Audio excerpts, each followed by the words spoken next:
জয় শ্রীকৃষ্ণ চৈতন্য প্রভু নিত্যানন্দ।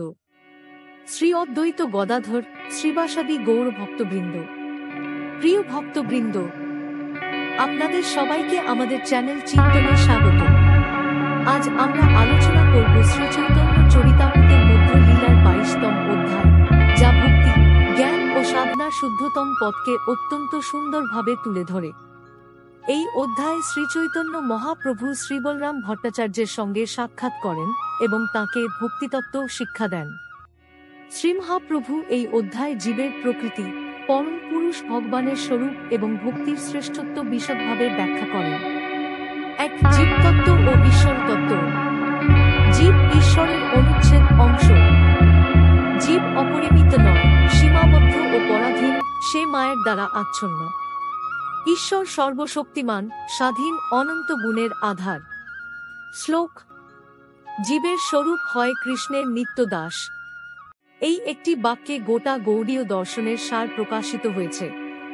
৩, ভক্তির লক্ষণ ও রূপ।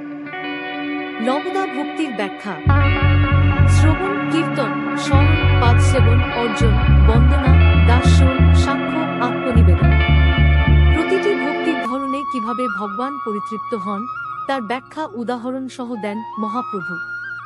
উদাহরণস্বরূপ: শ্রবণ, মহারাজ পরীক্ষিত; কীর্তন, শ্রী শুকদেব গোস্বামী; আত্মনিবেদন, বালি মহারাজ। প্রেম ভক্তি চূড়ান্ত অবস্থান। শ্রীমহাপ্রভু জানান, শুধু নিয়মনীতি মেনে চলাই যথেষ্ট নয়। ভক্তির চূড়ান্ত রূপ প্রেম, যেখানে জীব ভগবানের প্রতি সম্পূর্ণভাবে অভিভূত হয়ে যায়। সেই প্রেম শুদ্ধ ভক্তিই পারমার্থিক মুক্তির চাবিকাঠি। কৃষ্ণ সূর্য সম, মায়া হয় অন্ধকার। যাহা কৃষ্ণ, তাহা নাহি মায়ের অধিকার। যতক্ষণ আমরা ভগবানের আলোয় থাকি, ততক্ষণ মায়া আমাদের স্পর্শ করতে পারে না। অধ্যায় থেকে জীবনের শিক্ষণীয় দিক। আমরা কারা তা জানতে হলে ভগবানের সঙ্গে সম্পর্ক বুঝতে হবে।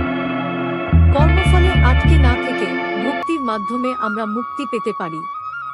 ধর্ম মানে শুধু আচরণ নয়, প্রেম, শ্রদ্ধা, সেবা, আত্মনিবেদন।